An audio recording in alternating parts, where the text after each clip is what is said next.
Sanibona ney'ngane zakwethu. Hheyi, esiy'tholayo lapha uSalengi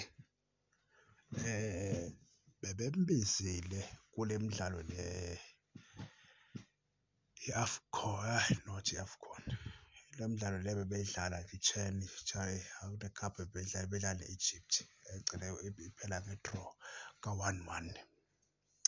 So wayekhona kulowo game leyo. So okwenzakalile-ke manje baphinde bamdropha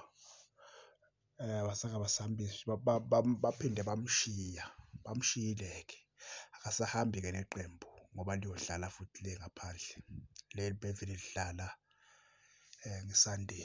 Shuthi bamkhethile bathiwa hhayi no ndoda wena asisahambi nawe usuyasala. Kuleyo zimo ey'fana nalezo-ke akekho umuntu ongathi akasale ngoba akadlalanga kabi, udlala nje igame e-right, umjida waphefoma ngendlela e-right kodwa etshengisayo ukuthi uney'nkinga kodwa udlale nje kahle. Mina ngibona ukuthi uKhoza nguye obe nesandla sokuthi umjida bamdrophe, yabo.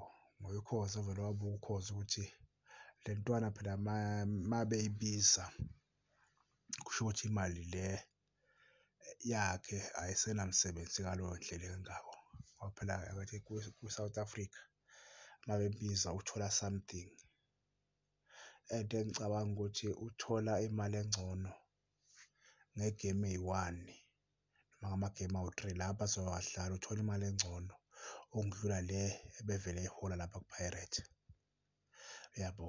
So ngibuka ngathi uKhoza nguye obe nesandla sokuthi no umjida mshiyeni ningahambi naye ukuze azozwa le pain le akumele ayizwe ngoba kubukeka ngathi umjida i-pain akakayizwa, yabo.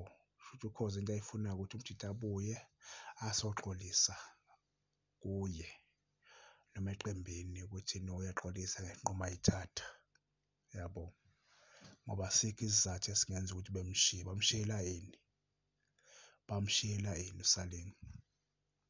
Kuzohamba abantu abanye esingabazi nokubazi at uSalengi siyamazi, uyadlala noma bevele edlala kuPangania and iyashisa. Laba abanye bathathelwa ini uma uzoshiya uSalengi? uSalengi ushiywa ngoba eney'nkinga neBhakaniya, akashiywa ngoba emele ashiywe, ushiye ngoba eney'nkinga nePirates.